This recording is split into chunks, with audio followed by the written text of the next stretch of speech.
ప్రభుత్వం చేపడుతున్నటువంటి ప్రత్యేకంగా రైతుల కోసమే ఎన్నో రకాలుగా మేలు చేసే కార్యక్రమాలు చేపట్టడం జరిగింది. ఫస్ట్ ల్యాండ్ టైటిలింగ్ యాక్ట్ అని ఒకటి తీసుకొచ్చాడు గత ప్రభుత్వంలో జగన్మోహన్ రెడ్డి గారు.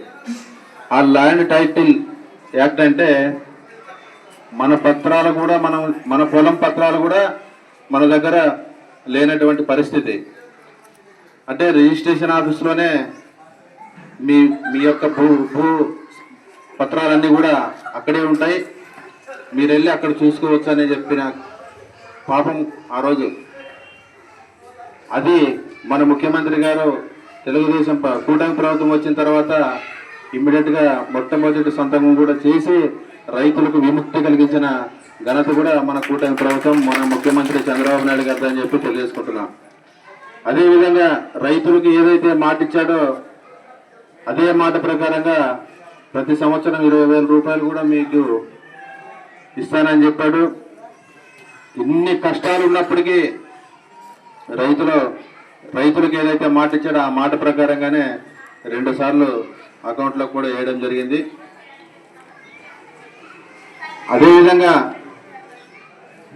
ఈ పాస్బుక్లు అయితే వాళ్ళ సొంత ఆస్తుల మాదిరిగా మన ముఖ్యమంత్రి 4 సార్లు ముఖ్యమంత్రి అయినాడు. అట్లా అనుకుంటే ఏ గవర్నమెంట్ పథకాల మీద మన రైతుల ఆస్తుల మీద ఆయన ఎన్ని ఫోటోలు వేసుకోవచ్చు. కానీ ఒకసారి అయిన ముఖ్యమంత్రి రైతులనే కాదు రాష్ట్రాన్ని నాశనం చేయగలిగాడు. మనం అందరూ గమనించుకోవాలా. ఈరోజు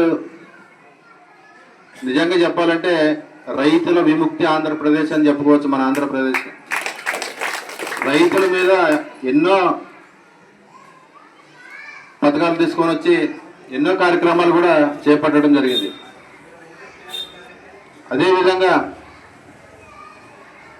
మొన్న రీసర్వే అని చెప్పి అధికారుల మీద ఒత్తిడి తీసుకొచ్చి ఎట్లా పడితే అట్లా, అంటే కనీసం ఆ రైతు దగ్గర ఉన్న డాక్యుమెంట్లు కూడా చూడకుండా, అంటే వాళ్ళకున్న ప్రెజర్తో ఇక్కడ విఆర్ఓలు అయితేనేమి, అక్కడ సర్వేర్లు అయితేనేమి గట్ల మీదకి పోయి ఆ పొలం ఎవరిది ఈ పొలం ఎవరిది అని చెప్పి రాసుకొని ఎక్కించిన పరిస్థితి ఉంది.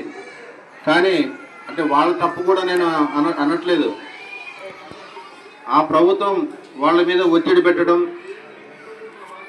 40 రోజుల్లో ఈ పనిని 4 రోజుల్లోనే కంప్లీట్ చేయాలని చెప్పి ఒత్తిడి తీసుకురావడం వల్ల వాళ్ళు కూడా ఇష్టం వచ్చినట్లు చేయడం జరిగింది. కానీ ఈరోజు దానివల్ల ప్రతి పోలీస్ స్టేషన్లో కానీ ప్రతి ఎంఆర్ఓ ఆఫీసులో కానీ ఇవే ప్రాబ్లమ్స్ వల్ల ఎక్కువ శాతం అధికారుల దగ్గరికి రైతులు పోవడం జరుగుతుంది. అంటే ఒక 4 ఎకరాలు మన రైతుకుంటే ఆ 4 ఎకరాల్లో పక్కన ఉన్న రైతు ఏదో పొరపాటునో ఇంకోటి ఏదో సంథింగ్ జరిగిన, అంటే మామూలుగా గట్లు జరుగుతూ ఉంటాయి. ఆ జరిగినప్పుడు మనం ఎప్పుడైనా సర్వే చేసుకుంటే గతంలో 4 ఎకరాలు ఉన్న పొలం రైతు సర్వే కట్టుకుంటే ఖచ్చితంగా ఆ పక్కన పొలంలో ఉంటే ఆ పొలంలో పోయి రాళ్ళ పాతి ఇక్కడ దాకా నీ ల్యాండ్ ఉండదని చెప్పే పరిస్థితి. ఈరోజు రీసర్వే వచ్చిన తర్వాత ఎవరికి ఎట్లా పడితే అట్లా ఎక్కించి లేదు ఇప్పుడు ఇది పొలం నాదే అనే స్టేజ్కి రైతులకు గొడవలు పెట్టిన ప్రభుత్వం గత ప్రభుత్వం అని చెప్పి తెలియజేసుకుంటున్నా.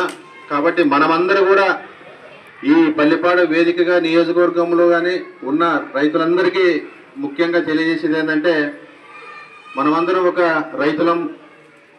పక్క పొలాల్లో కొన్ని పొరపాట్లు జరిగినాయి గత రీసర్వే వల్ల. మనమందరూ కూడా అన్నదమ్ముల మాదిరిగా ఉండి ఆ రైతులు ఎవరైతే పక్కన పొలాన్ని ఎక్కించుకునేటారో వాళ్ళందరూ కూడా గత ప్రభుత్వంలో జరిగినటువంటి పొరపాట్లని సరిదిద్దుకోవడానికి ఒకరికి ఒకరు అనుకూలంగా ముందుకు పోవాల్సిన బాధ్యత మన రైతులపై ఉంది. మనం చిన్న దానికోసం గొడవలు పడటం, మనం ఈరోజు ఉంటాము రేపు పోతాము, దానికోసం మన పిల్లలకు కూడా గలాట్లు పెట్టుకోవాల్సిన పరిస్థితి ఏర్పడుతుంది. కాబట్టి మనం దాన్ని గమనించి రైతులందరూ కూడా ఒకరికి ఒకరు అర్థం చేసుకొని ఆ చిన్న పొరపాట్లను కూడా సర్దుబాటు చేసుకొని రెవెన్యూ రికార్డుల్లో కూడా మన రికార్డులో ఏదైతే మనం కొని ఉంటామో ఆ రికార్డుల ప్రకారంగానే తహసీల్దార్ దగ్గరికి పోయి సరి చేసుకోవాల్సిన అవసరం ఉందని చెప్పి తెలియజేసుకుంటున్నా. అదేవిధంగా ఈరోజు మన ప్రభుత్వం ఏదైతే మాట ఇచ్చాడో మొన్న నష్టపోయిన ఉల్లి రైతులందరికీ కూడా ఈరోజు మన నియోజకవర్గానికి 7,94,35,071 రూపాయి రావడం జరిగింది. అదేవిధంగా ఎక్కువ శాతం కూడా మన కోసిక మండలానికి 3,80,90,000 చిల్లర మన ఒక్క కోసిక మండలానికి రావడం జరిగింది. అదేవిధంగా కౌతాళంకి అయితే